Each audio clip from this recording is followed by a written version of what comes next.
Irmãos, nós nessa manhã estudaremos a carta de Efésios. Nós estamos na última carta, que nós estamos estudando a respeito das cartas escritas pelo apóstolo Paulo no período que ele esteve preso em Roma. Nós estudamos a carta de Filipenses, Colossenses, Filemão, e hoje nós vamos concluir na carta de Efésios. Antes de entrarmos propriamente na carta, eu gostaria só de relembrar os irmãos a respeito daquilo que nós estudamos aqui nas manhãs de domingo, a respeito das outras cartas, mas é uma revisão bem breve. Eu peguei aqui aqueles tópicos que são os principais dentro de cada uma daquelas cartas que lemos. Filipenses, por exemplo, fala do apóstolo Paulo se regozijando no Senhor. É uma carta onde o apóstolo demonstra que um crente preso, perseguido e sofredor aqui na vida é um crente feliz, alegre, que se regozija em Deus.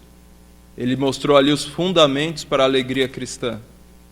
E ele demonstrou isso com a sua própria vida, se regozijando numa situação extremamente ruim. Depois nós partimos para Colossenses. Em Colossenses nós tínhamos ali pessoas que haviam se infiltrado dentro da igreja de Cristo, estavam distorcendo a doutrina da salvação dentro daquela igreja. E o apóstolo Paulo apresenta a doutrina de Jesus Cristo como o Senhor do universo, cujo todas as coisas estão sob o domínio de Deus, sob o domínio de Jesus Cristo, e que não existe nada que fuja ao controle desse Deus soberano. E também falamos um pouco a respeito da carta de Filemão.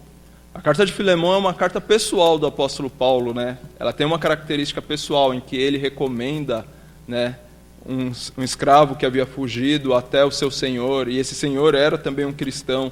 E o apóstolo Paulo ali naquela carta, ele demonstra um caráter muito especial dentro do cristianismo, que é o amor cristão para tratar situações difíceis, complicadas, que dentro daquela sociedade era uma questão bastante conturbada, de senhores e escravos que se rebelavam contra os seus senhores e fugiam e roubavam seus senhores também. Mas ali nós vemos o apóstolo Paulo dando a orientação para que as coisas possam ser tratadas de acordo com o espírito cristão. Na carta de Efésios, irmãos, basicamente nós temos ali 6 capítulos, 3 capítulos iniciais é doutrinário, onde o apóstolo Paulo apresenta a doutrina da salvação por meio da graça de Deus, e os últimos 3 capítulos é a aplicação das verdades expressadas nos 3 primeiros capítulos. Quando nós falamos a respeito de doutrina, irmãos, e isso é muito importante, nós não podemos ter uma impressão errada de doutrina, que às vezes está na cabeça de alguns. Que doutrina é uma coisa chata, eu gosto mais das questões práticas do Evangelho. Mas as questões práticas, elas estão totalmente relacionadas com a questão doutrinária.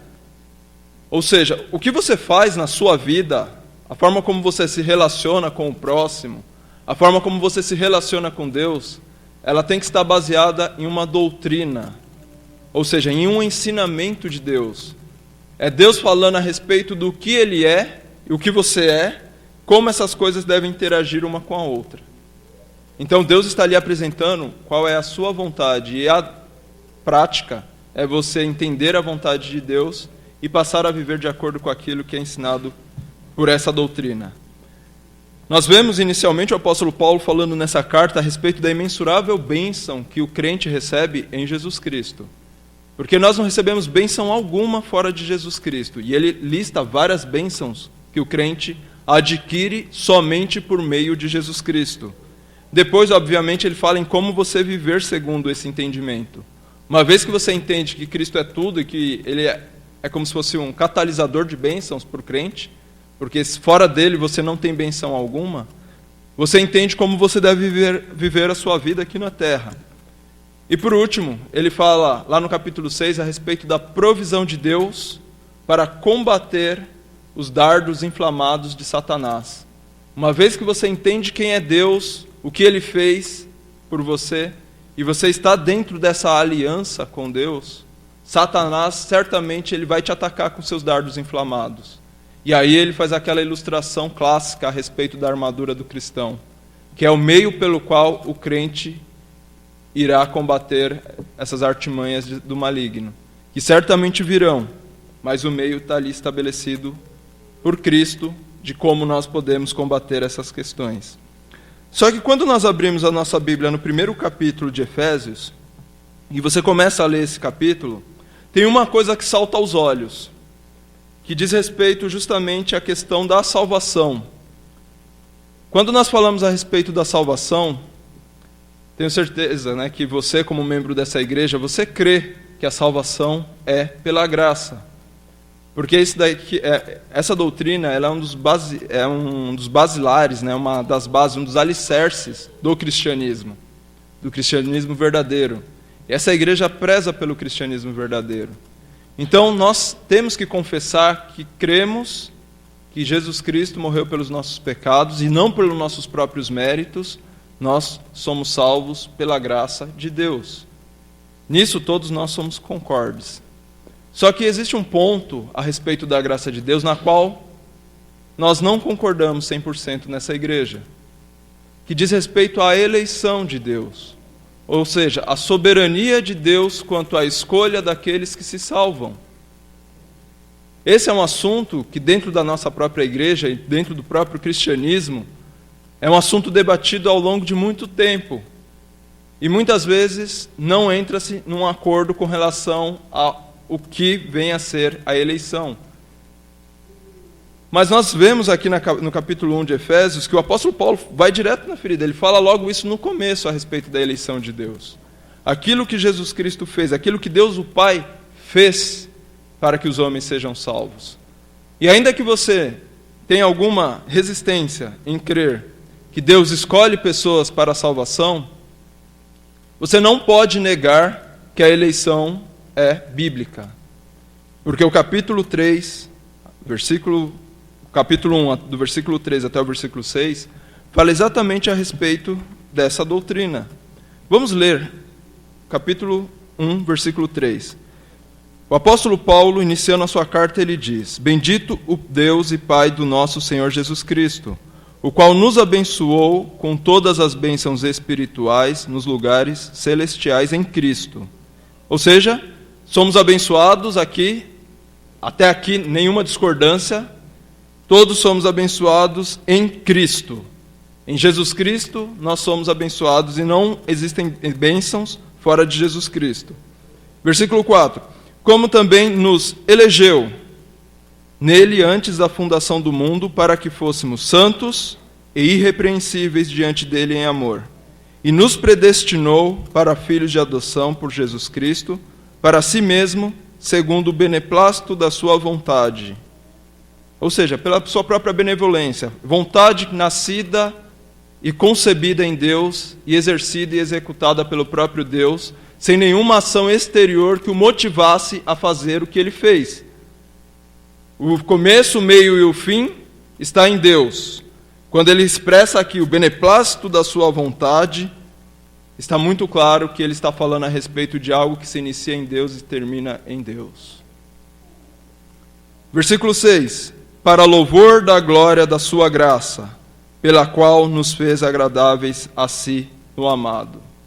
Irmãos, primeira coisa que nós precisamos aprender como crentes, para que nós possamos amadurecer. Em primeiro lugar, irmãos, pouco importa aquilo que nós pensávamos a respeito da vida e aqueles conceitos que nós tínhamos a respeito de Deus antes de conhecermos o Evangelho de Jesus Cristo. Os conceitos vigentes na sociedade são conceitos errados, contrários à vontade de Deus, mas que agradam ao coração do homem.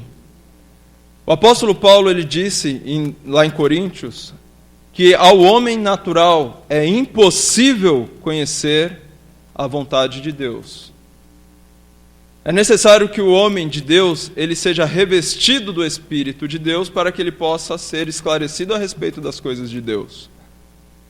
Ou seja, se você comparar o Evangelho de Jesus Cristo com os conceitos mundanos a respeito de salvação, você vai encontrar uma distorção abissal, uma diferença colossal. E isso não tem que te surpreender como crente. Porque o mundo jaz no maligno, e a intenção do maligno não é simplesmente colocar algo pelo qual todos possam olhar e se desviar, mas é colocar sutilezas dentro da verdade para que ela possa enganar aos crentes. E dessa forma os crentes não venham a render a Deus a devida glória. Quando nós temos um mau entendimento a respeito da palavra de Deus, nós não rendemos a glória que é devida a Deus, porque Deus é glorificado por meio da sua palavra. Então, se você quer glorificar a Deus, você precisa conhecer qual é a vontade de Deus. Fora da vontade de Deus, ninguém glorifica a Deus. Ah, mas eu tive boa intenção. Ora, Hitler teve boa intenção quando ele pensou em acabar com os judeus dentro da Alemanha. Ele tinha uma boa intenção de fazer com que o povo dele prosperasse. Mas você viu o que ele fez. E sabemos qual é o destino dele. O fato é, irmãos, que não são as boas intenções, mas a verdade somente é que liberta. A verdade é que tem que conduzir o homem. Então, quando nós olharmos para a palavra de Deus e lermos, nós não podemos ficar conjecturando a respeito de coisas que nós gostaríamos que a palavra de Deus dissesse.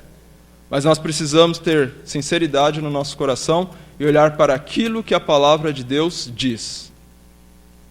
E aqui no versículo que nós lemos, nesses versículos, nós podemos encontrar duas palavras que chamam bastante a nossa atenção, e da qual não existe outra interpretação senão o verdadeiro significado de escolha, que é o versículo 4, onde ele fala, como também nos elegeu, e no versículo 5 diz que nos predestinou. Eleição e predestinação. Eleição é aquele fato de você escolher alguma coisa, escolher algo. E predestinação é algo que você predetermina antes que aquilo seja passível de acontecimento. Então Deus está falando, através do apóstolo Paulo, que ele escolheu nele próprio, antes da fundação do mundo, Deus o Pai escolheu nele o Filho, em Jesus Cristo, antes que o mundo fosse fundado, para que fôssemos santos e irrepreensíveis diante dele em amor. Quando ele coloca aqui a palavra antes da fundação do mundo, irmãos, não é à toa, porque ele está dizendo que foi antes que houvesse homens que pudessem fazer algo de bom para que Deus pudesse olhar. Algumas pessoas têm a intenção de dizer que a eleição de Deus é baseada na sua presciência. É um erro crasso. Em primeiro lugar, Deus é perfeito. Se Deus espera que algo aconteça para que ele tome uma decisão, quer dizer que Deus ele é suscetível à mudança. E uma mudança provocada por algo exterior a ele próprio. Isso implica, irmãos, em destruir a doutrina da soberania e da santidade de Deus. Não diretamente, porque eu tenho certeza de que aqueles que assim creem não têm a intenção de diminuir a soberania e a santidade de Deus. Mas os termos utilizados, eles nos levam justamente a isso. Deus ele é perfeito, ele é imutável. Se Deus ele é perfeito e ele muda a sua decisão de acordo com aquilo que ele pode observar nos homens, isso implica em que Deus mudou para melhor ou para pior. Mas se ele é perfeito, ele não tem sombra de variação. Então ele não pode basear a sua decisão em algo que está exterior a ele próprio. Ele tem que basear a sua decisão baseado única e exclusivamente naquilo que ele é.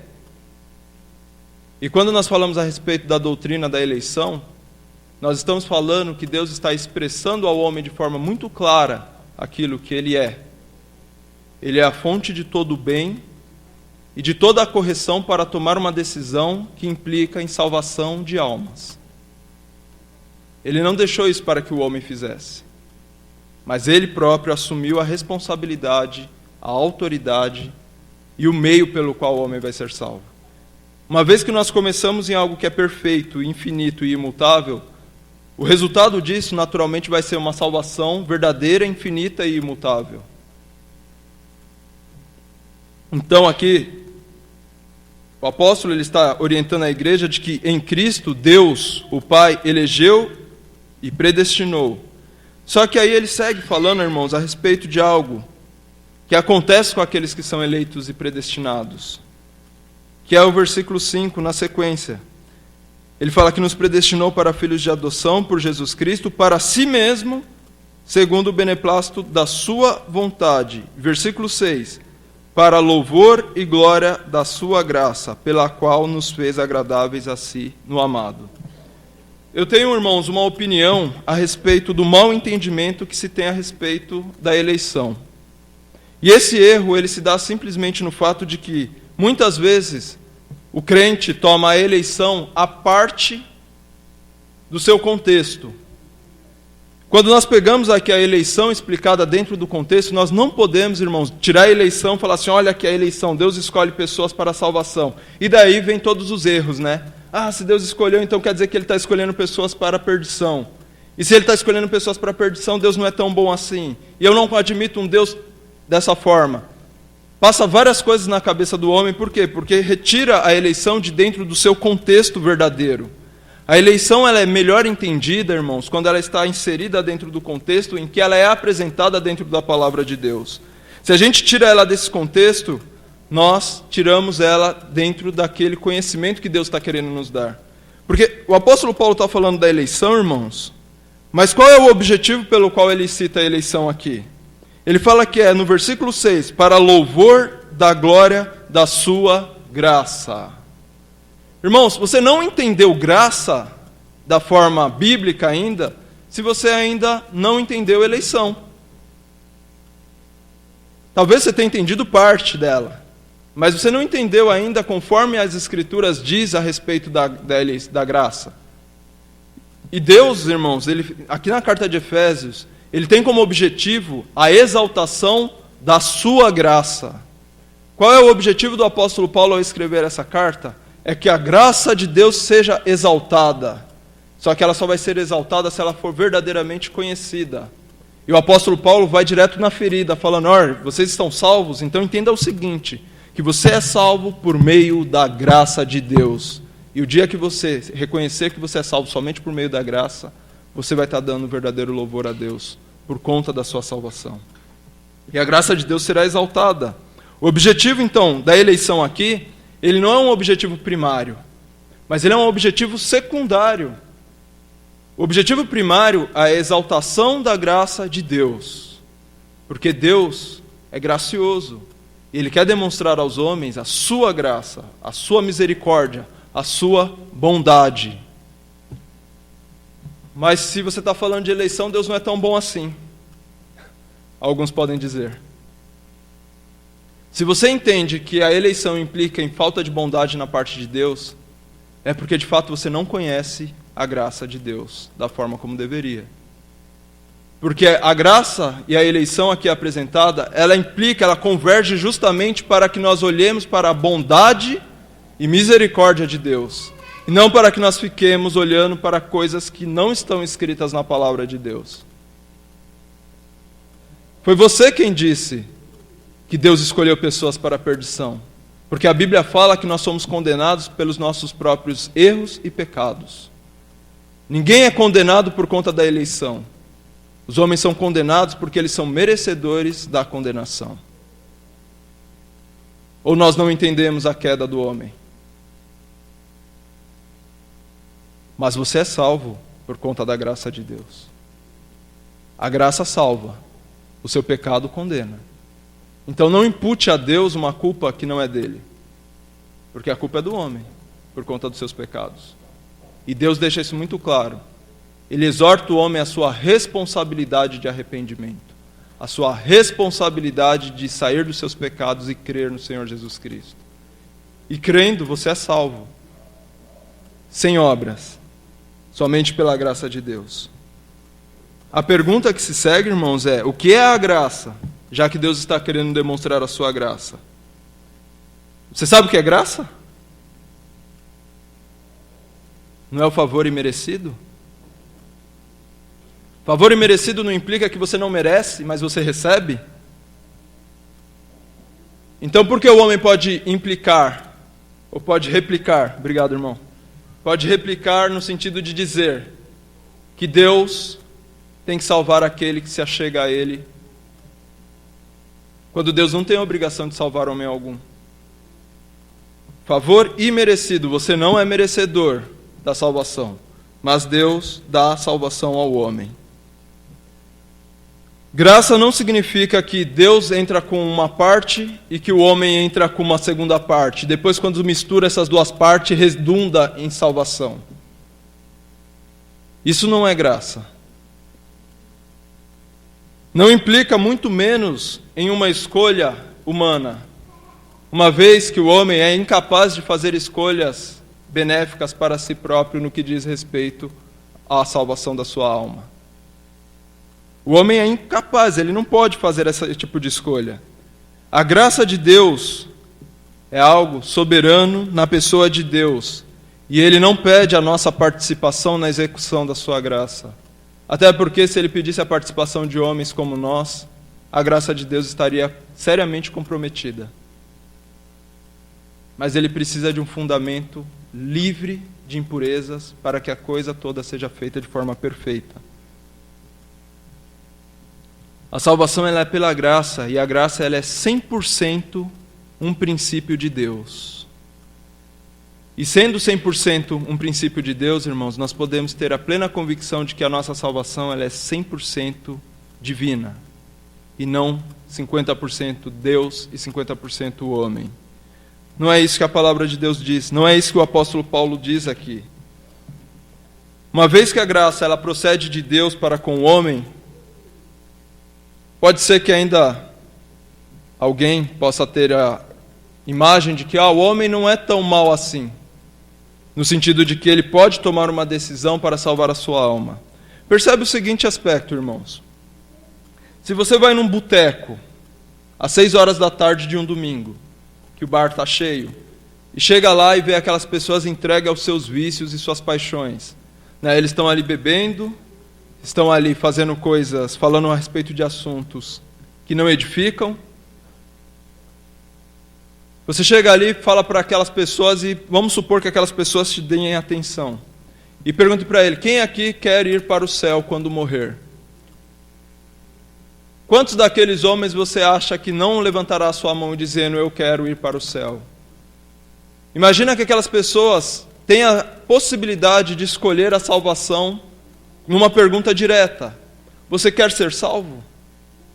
Ora, o próprio diabo gostaria de ser salvo, se assim pudesse. Qualquer pessoa vai falar que quer ser salva. Quando você conversa com as pessoas aí fora, você percebe que elas querem ser salvas. Elas não têm uma ideia a respeito da perdição, elas não têm uma ideia a respeito do julgamento de Deus.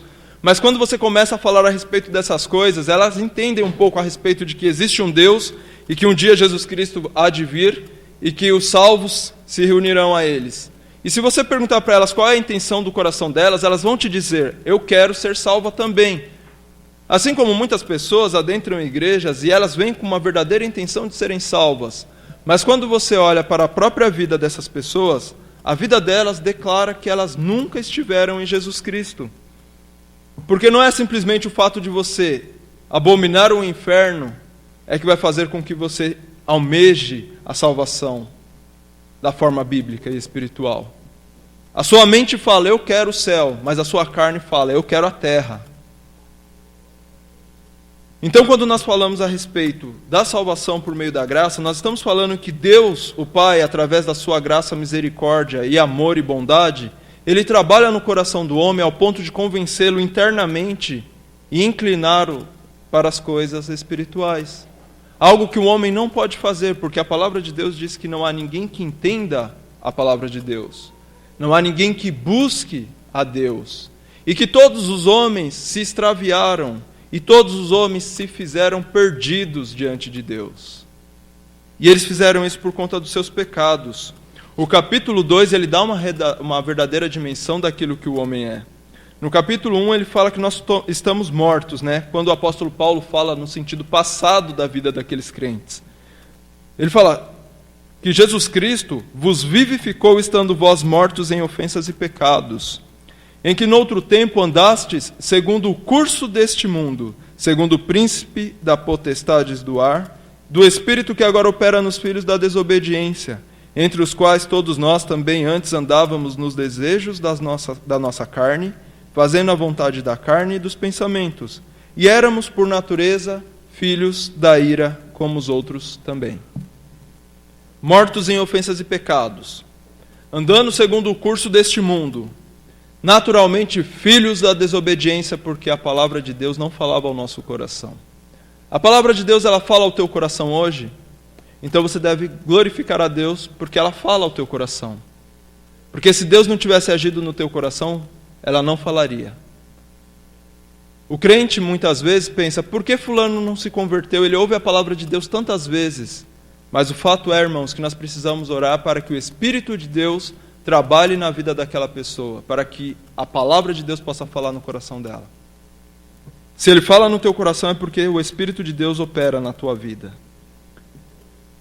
Vivendo segundo os desejos da nossa carne, fazendo a vontade da carne e dos pensamentos.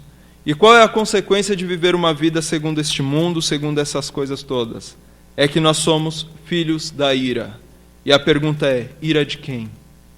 Ira de Deus. Esses versículos, eles falam que o homem, ele não é naturalmente bom. Você não é naturalmente bom. Ninguém é naturalmente bom aos olhos de Deus. Talvez se nós compararmos homens contra homens, nós podemos encontrar determinadas qualidades no nosso nível aqui. Mas no nível de Deus, que é muito mais elevado, ele olha para o homem e ele não vê bondade. Porque Deus conhece o coração do homem. Ele conhece as intenções do coração do homem. E ele sabe que não há bondade no coração do homem. Também nesse versículo nós podemos ver que nós não podemos fazer nada por nós mesmos no que diz respeito à nossa alma. Porque o versículo 1 começa falando que nós estávamos mortos. Mortos por conta das nossas ofensas contra Deus e por conta dos nossos pecados. Uma vez que o homem pega a lei de Deus e desconsidera ela para a sua vida e vive segundo o seu desejo, segundo os ditames dessa sociedade, ele está simplesmente quebrando os 10 mandamentos, quebrando a lei de Deus e vivendo segundo as suas próprias paixões e concupiscências. E isso para Deus representa morte, porque o homem só está vivo quando ele está dentro da aliança com Deus, fazendo a vontade da carne e dos pensamentos segundo o curso deste mundo. É isso que a sociedade prega, é isso que os homens vivem, até que ele possa ser restaurado por Deus. Só que no versículo 4, ele nos dá aqui a orientação a respeito da salvação. Mas Deus, que é riquíssimo em misericórdia, pelo seu muito amor com que nos amou, estando nós ainda mortos em nossas ofensas, nos vivificou juntamente com Cristo, pela graça sois salvos. Então quer dizer que nós estávamos mortos na nossa condição de pecadores, nós não tínhamos parte com Deus e nem queríamos ter parte com Deus. Estou falando ter parte com Deus de forma séria, comprometida, de forma discipulada, de forma a seguir os passos de Jesus Cristo. Nenhum de nós queríamos isso. Ah, mas eu ia na igreja antes de me converter. Sim, você ia na igreja, isso não quer dizer nada. O diabo vem à igreja também. O fato é que nós precisamos estar atentos se nós queremos ser discípulos de Jesus Cristo. Você quer ser um discípulo de Cristo? Você tem o desejo de seguir os passos de Jesus Cristo? Se você tem esse desejo, saiba que é a misericórdia e a bondade de Deus operando na sua vida. Porque o homem natural não deseja isso. Deus, que é riquíssimo em misericórdia pelo seu muito amor, com que nos amou. Será que Deus amou o mundo? Eu odeio essa questão da eleição, quando um crente fala. Eu já ouvi falar isso. Porque a pessoa realmente não consegue associar um Deus de amor com a eleição. Mas ele fala que a sua riquíssima misericórdia e o seu muito amor é que nos elegeu. Ora, será que Deus não amou o mundo? Será que Deus não poderia ter escolhido uma outra forma de salvar o homem?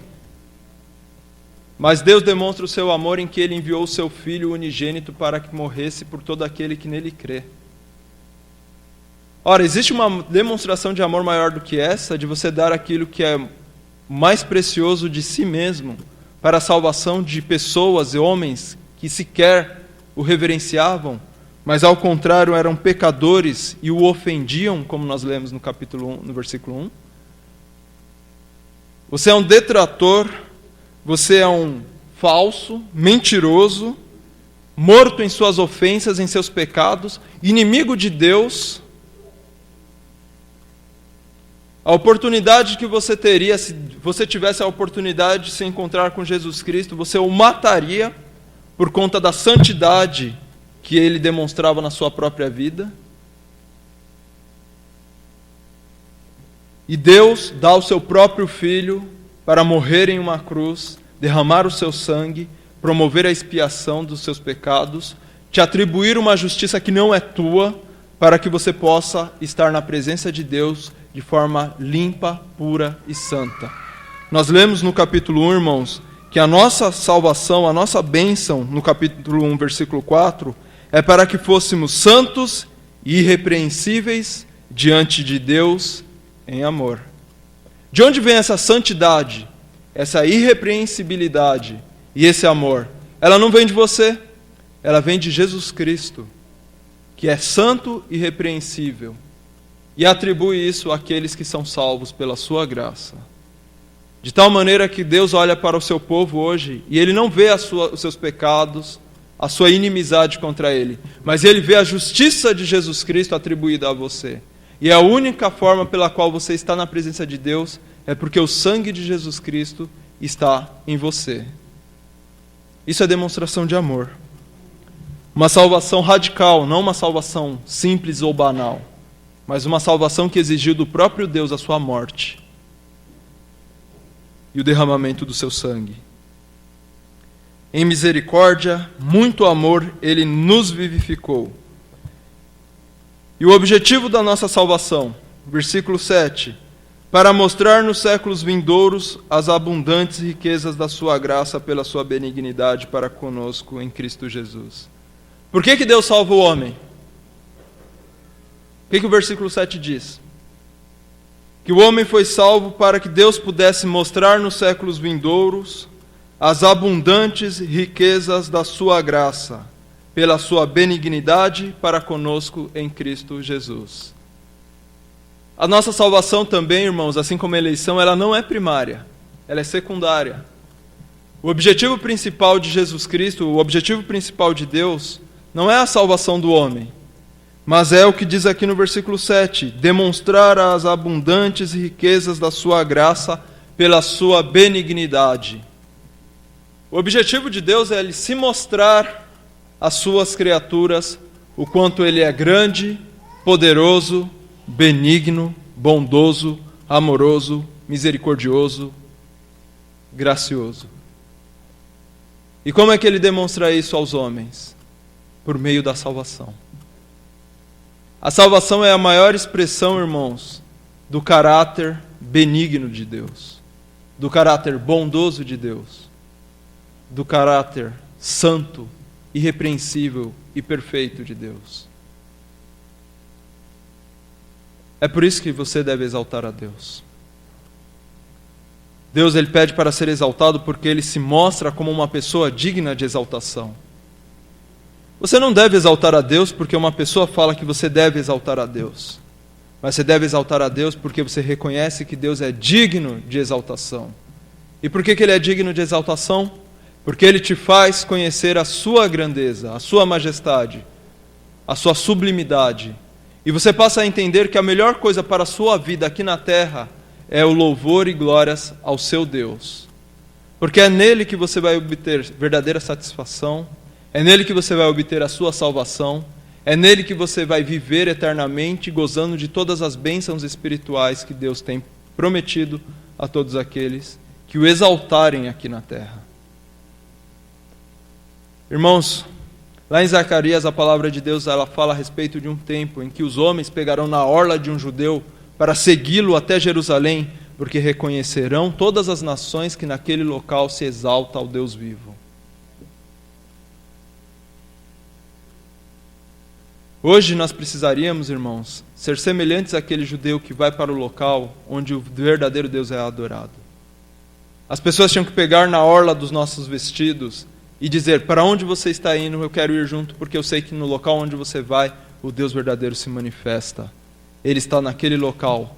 E eu sei porque as pessoas que convivem naquele local, elas têm o verdadeiro desejo de exaltar a um Deus que não é um Deus minguado, não é um Deus criado pela sociedade, mas é um Deus todo-poderoso, autoritário, que tem poder sobre todas as coisas. Nós precisamos ter a verdadeira dimensão de Deus, senão a gente não exalta ao Deus da forma como é devido. E o objetivo principal, exaltação da graça de Deus. Ele demonstra isso através da riqueza, da abundância da sua graça. Versículo 8. Porque pela graça sois salvos por meio da fé, isso não vem de vós, é dom de Deus. Não vem das obras para que ninguém se glorie, porque somos feituras suas, criados em Cristo Jesus, para as boas obras, as quais Deus preparou para que andássemos nelas. Eu não consigo entender os versículos 8 e 9, irmãos, de outra forma que não seja pelo simples fato de que Deus não pede a nossa participação na salvação. Porque se nós tivéssemos 1% de mérito na nossa salvação, nós já poderíamos nos achegar a Deus e dizer: Senhor, eu compreendo que o Senhor fez 99,9% de todo o processo de salvação. Mas se não tivesse esse 0,01%, eu não estaria salvo. Então toda a salvação, ela redunda da obra de Deus, não da obra do homem, para que nenhum homem se glorie, mas que toda a glória do homem seja no seu Salvador Jesus Cristo. O que o homem recebe quando ele é salvo? Capítulo 3, no versículo 8, o apóstolo Paulo dizendo que ele se tornou ministro dessa mensagem do Evangelho. O Evangelho era uma mensagem desconhecida até a manifestação de Jesus Cristo. O Evangelho no que sentido? No sentido de que os gentios também estavam sendo recebidos dentro dessa dispensação da graça de Deus. Porque até então o judeu tinha a palavra de Deus e eles entendiam que eles eram salvos. Assim como Davi, Abraão e os grandes homens do passado foram salvos, né? Demonstrando uma fé que tipificava Jesus Cristo. Mas os homens que estavam fora de Jerusalém, os homens que não conheciam a lei de Deus, que não conheciam aquele Deus verdadeiro, eles estavam alheios a todo o conhecimento da salvação que Deus haveria de prover através do Redentor que haveria de ser enviado. Então o apóstolo Paulo ele começa a discorrer aqui no final do capítulo 2, começo do capítulo 3, a respeito de que Deus, através de Jesus Cristo, ele rompeu as barreiras que separavam judeus dos gentios e fez com que, através de Jesus Cristo, tanto judeu como gentil, fossem unidos na verdadeira dispensação da graça de Deus, que passa por qualquer fronteira e conquista tanto os judeus quanto os gentios e os reúnem para a verdadeira adoração em Cristo Jesus. E Deus é exaltado por meio de Jesus Cristo somente. E aí ele fala que nós somos abençoados. Capítulo 8, capítulo 3, versículo 8. A mim, o mínimo de todos os santos, o apóstolo Paulo falando humildemente a respeito dele próprio, me foi dada esta graça de anunciar entre os gentios, por meio do Evangelho, as riquezas incompreensíveis de Cristo. Ora, irmãos, as riquezas incompreensíveis de Cristo, ela é incompreensível porque ela supera qualquer expectativa humana. O homem, normalmente, ele espera simplesmente ser salvo. E aqui, irmão, eu falo diretamente a você, que tem a visão de Cristo, ou do cristianismo, simplesmente como um ato de salvação, onde você, num determinado momento, fez uma decisão e foi salvo, e que você não perca essa salvação. É fato, irmãos, que uma vez que nós somos salvos, somos sempre salvos. Mas o apóstolo Paulo ele fala aqui a respeito de riquezas incompreensíveis. Sabe por quê? Porque o homem natural ele não está disposto a compreender naturalmente as riquezas que ele recebe juntamente com a salvação em Jesus Cristo. E quando as pessoas pensam na salvação, elas vão pensar naquilo que o mundo tem distorcido. Eu vou ter que ser crente, eu vou ter que andar com uma Bíblia debaixo do braço e ter que ir todos os domingos à igreja. E aí começa a colocar várias coisas que para nós é glória, para eles é um peso. Para o crente é uma glória ter um dia, o sabá, o domingo cristão, para glorificar ao Deus que nos deu a salvação.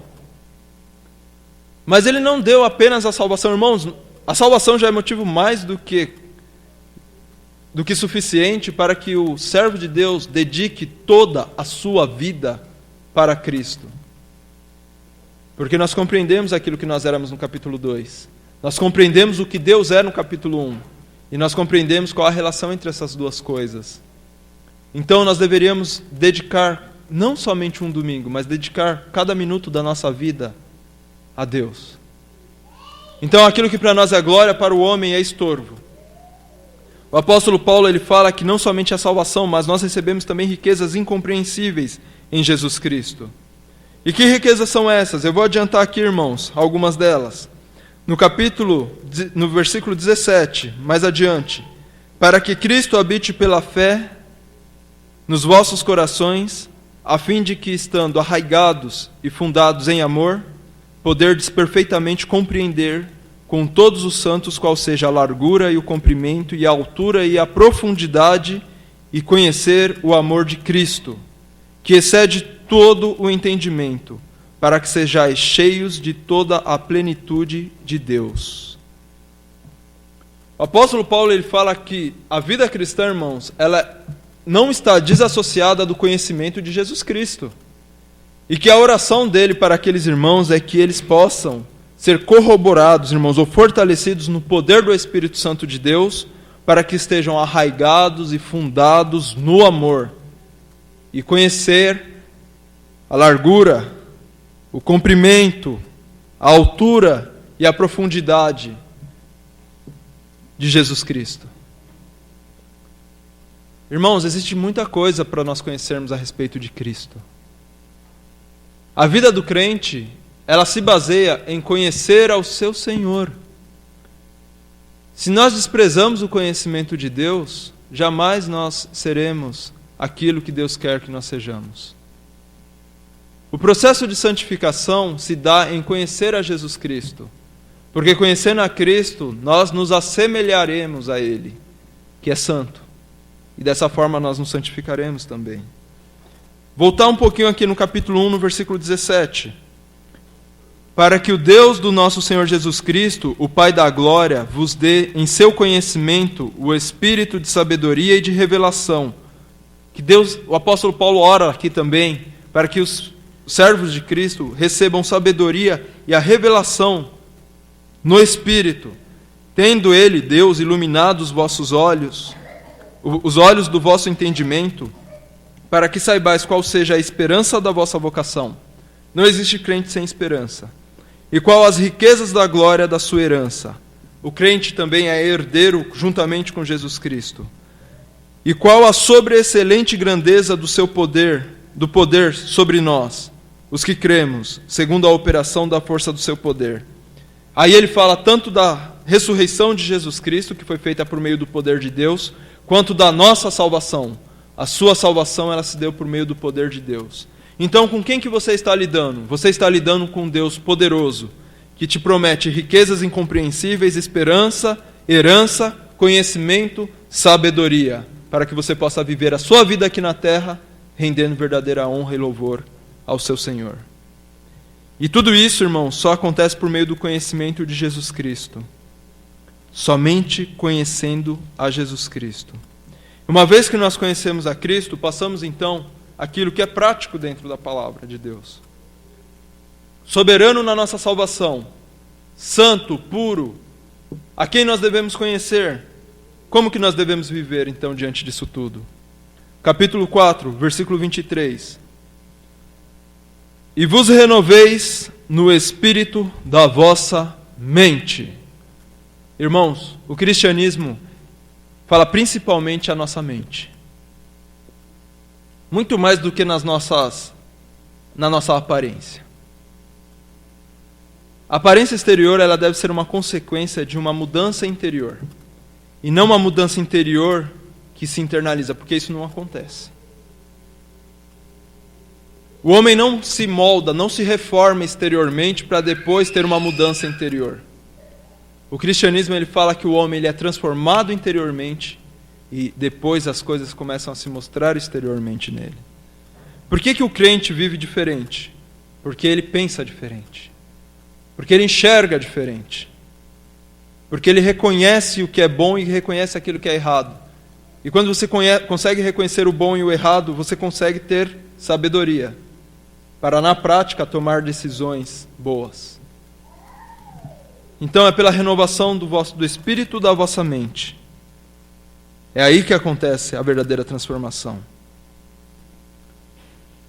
E, consequentemente, versículo 25 diz: deixai a mentira, falai a verdade, cada um com o seu próximo, porque somos membros uns dos outros. Irai-vos e não pequeis, não se ponha o sol sobre a vossa ira, não deis lugar ao diabo, que, como nós sabemos, anda em derredor, bramando como um leão, buscando a quem possa tragar, e ele usa a boca, a língua do crente, para causar a discórdia, a dissensão. É interessante, irmãos, que eu preguei há 2 finais de semana a respeito de algo referente à língua, porque o texto falava a respeito disso, né? E depois o pastor Valdir pregou na semana passada, na ceia, a respeito de algo importante que acontece dentro do culto, mas nós saímos apenas com alguma ocorrência extra-culto, né? E aquilo faz a gente ficar lembrando daquele mal durante vários tempos. Mas a pregação que foi pregada se esquece. Pastor Valdir, isso é fato. Teve um domingo aqui que eu estava pregando um negócio a respeito da língua. O comentário seguinte no hall da igreja foi justamente a deterioração do irmão por conta de coisas superficiais. A palavra de Deus, ela fala que nós devemos nos preocupar com várias coisas. Ele fala aqui a respeito da mentira, das iras, né? Ele segue falando a respeito de coisas mais sérias. Aquele que furtava, não furte mais, no versículo 28. Antes trabalhe fazendo com as mãos o que é bom, para que tenha o que repartir com o que tiver necessidade. Mas no versículo 29 ele fala: não saia da vossa boca nenhuma palavra torpe, mas só a que for boa para promover a edificação, para que dê graças aos que a ouvem. O crente, ele deve ter uma preocupação com a sua língua, com a sua boca. Aquilo que você fala edifica ou só causa discórdia e dissensão? Quando eu falei a respeito de nós sermos pessoas que são modificadas interiormente e não exteriormente, eu até mencionei que o diabo vem à igreja. E é necessário dizer, irmãos, que o diabo está mais presente dentro dessa igreja do que muitos membros dela. Porque é fato que Satanás anda bramando como um leão, buscando a quem possa tragar, né? E não propriamente Satanás, mas os seus anjos caídos, disseminando discórdia dentro das igrejas. Isso se mostra tão claramente quando nós falamos a respeito da palavra de Deus, daquilo que é bom, daquilo que nós precisamos fazer, e isso é esquecido de uma forma tão rápida. E a palavra de Deus que é pregada, ela é esquecida, mas aquilo que Satanás planta é relembrado durante toda a semana, de tal forma que nós chegamos no domingo, eu vou evitar aquele irmão, porque ele falou determinada coisa no domingo passado. Mas o que foi pregado pelo pastor? Cara, sabe que eu não lembro mais? Percebe, irmãos, quão carnais nós ainda somos? Quão necessário é nós meditarmos na palavra de Deus e limpar a nossa mente de tudo aquilo que é carnal? Mas se nós só nos alimentamos daquilo que é carne, irmãos, é natural que aquilo que é espiritual não vai ter uma aderência na nossa mente. Mas nós conseguimos, irmãos, citar de cabeça os 7 livros do Harry Potter. Mas nós não conseguimos lembrar as 2 últimas mensagens que foram pregadas.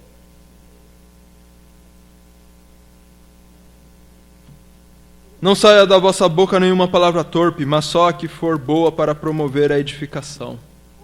Nós precisamos ter a preocupação em promover a edificação.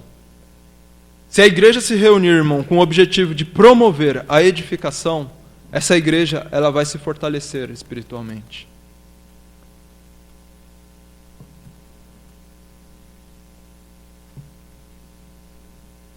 Capítulo 5, versículo 5. Como nós devemos nos conduzir, né? Eu citei aqui algumas coisas que nós devemos deixar. Pela renovação do nosso entendimento, devemos deixar esses pecados, mas promover somente aquilo que é bom para a edificação. E no capítulo 5, versículo 15, portanto, vede prudentemente como andais, não como nécios, mas como sábios. A palavra de Deus sempre faz a diferenciação, né? Desde Provérbios ele fala muito, sábios e nécios, né? Então, saiba que se você não é um sábio, você é um nécio. Então, ele fala aqui, como é que anda um sábio? O sábio, ele anda remindo o tempo, porque os dias são maus. Ele sabe que todas as coisas que estão aí postas, irmãos, que têm a aparência de bondade, e que até pode ser consumida com moderação pelos crentes, elas têm algo pernicioso. Por exemplo, irmãos, tem uma coisa que toca muito na vida dos homens, sexo masculino, nos dias de hoje, que são jogos eletrônicos. É impressionante, irmãos, a quantidade de marmanjo que perde tempo da sua vida com jogos eletrônicos. Né? A palavra de Deus, ela fala que nós devemos remir o tempo, porque os tempos são maus. O apóstolo Paulo, ele vem falando o tempo todo, irmãos, de nós adquirirmos conhecimento da graça, do conhecimento de Cristo, quem é Deus, o que Ele é. E eu vou falar para você, não existe tempo suficiente nessa vida para você conhecer a Cristo em toda a sua largueza, comprimento, altura, profundidade. Você pode se dedicar 100% da sua vida e você ainda não conhecerá a Cristo como o apóstolo Paulo ora para que os irmãos o conheçam. E aí nós gastamos o nosso tempo com coisas superficiais. O que você ganha, irmãos, passando todas as fases de um determinado jogo? Você não ganha nada, você só perde. Você perde. Eu soube disso, irmãos, porque eu sofri na carne isso daí. O dia em que minha esposa chutou a CPU do meu computador lá em casa, eu entendi que o jogo era algo que não podia estar na minha vida. Estava lá jogando e a Andréa chegou e pum, deu um chute lá. Aí eu falei, desde aquele dia eu tirei e desinstalei o joguinho. Isso faz tempo. Meus filhos não eram nascidos, começo de casamento. Ela não pode falar que eu sou viciado em jogo. Ela sabe que eu tenho uma queda pelo jogo, mas não que eu sou viciado. Mas ainda muitos marmanjos estão perdendo a sua vida com relação a essas coisas. Não estão conhecendo a Cristo, estão andando como nécios. Daquele dia em diante, talvez ainda falte muito para ser o prudente do qual a palavra de Deus aqui fale, mas eu tenho buscado aplicar melhor o meu tempo nas coisas de Deus e buscado fazer com que o meu tempo renda mais para que a gente possa aprender mais de Deus. Porque essa vida, ela se resume a isso, irmãos. Conhecer a Deus e a sua vontade. Nós passamos por dificuldades, mas nós precisamos entender qual é a vontade de Deus para as nossas vidas. E a vontade de Deus, ela não se resume a um momento da nossa vida. Agora eu sei qual é a vontade de Deus. Não, a vontade de Deus, ela está durante toda a nossa existência aqui na Terra. Qual é a vontade de Deus para a minha vida matrimonial? A vontade de Deus para a minha vida profissional? A vontade de Deus para a minha vida devocional? Para a minha vida paternal? Para a minha vida filial? Para a minha vida social? Todas essas coisas devem ser vistas com prudência, segundo a palavra de Deus. Então o prudente, ele anda remindo o tempo, porquanto os dias são maus. Por isso não sejais insensatos, mas entendei qual seja a vontade do Senhor. Esse é o objetivo da nossa vida. Entender qual é a vontade do Senhor. E para isso, versículo 8, para a gente concluir. Não vos embriagueis com vinho, em que há contenda, mas enchei-vos do Espírito. Aqui o apóstolo Paulo, irmãos, ele faz a inserção desse versículo, que ele divide aquilo que segue nas passagens sequenciais. Porque aí ele vai falar a respeito do relacionamento do homem com a mulher, do marido com a esposa, dos pais para com os filhos, do patrão com os empregados. Ele coloca tudo isso, irmãos, e tudo isso deve ser observado segundo esse versículo 18. Mulher, você grita com seu marido? você está cheia de vinho e não do Espírito. Marido, você não ama sua esposa? É porque você está cheio do vinho e não do Espírito. Filho, você não obedece ao seu pai? É porque você está cheio de vinho e não do Espírito de Deus. Pai, você provoca a ira no seu filho? É porque você está cheio de vinho, não do Espírito. É uma analogia, é claro, que o apóstolo Paulo faz aqui. Mas ela é muito, muito vívida. Porque a ação de muitas pessoas que estão se dizendo ser guiadas pelo Espírito de Deus, ela se assemelha às atitudes daqueles bêbados, aqueles que estão embriagados no relacionamento do seu dia a dia. Porque o cristão, ele anda cheio do Espírito. O relacionamento dele é de pessoas que estão cheias do Espírito. Então você tem que marcar uma diferença aí. A gritaria, a blasfêmia, o maldizer, a ira, as pelejas, sabe, a falta de ordem dentro das relações pai-filho, esposa-marido e todas essas coisas. Você observa isso na vida do infiel, do homem que está cheio de álcool. Na vida do crente deve ser diferente. Porque nós não somos guiados pelo mesmo Espírito. Não é o espírito de embriaguez, mas o Espírito de Jesus Cristo. E no final lá do capítulo 6 ele fala a respeito da armadura do Espírito. Porque Satanás ele vai te tentar. Se você é crente, saiba disso. Ele vai tentar você sim. Se você não é tentado é porque você ainda não é filho de Deus. Porque ele lança os seus dardos inflamados. Mas Deus deixa toda uma armadura de revestimento para nós. E aí eu vou deixar, irmãos, que vocês leiam a armadura que o apóstolo Paulo fala para cada um dos aspectos, lá em Efésios, no capítulo 6, a partir do versículo 10 até o versículo 20. 10 versículos que não vai tomar demasiadamente o seu tempo e que vai fazer com que você possa viver de acordo com a palavra de Deus. Vamos ficar em pé.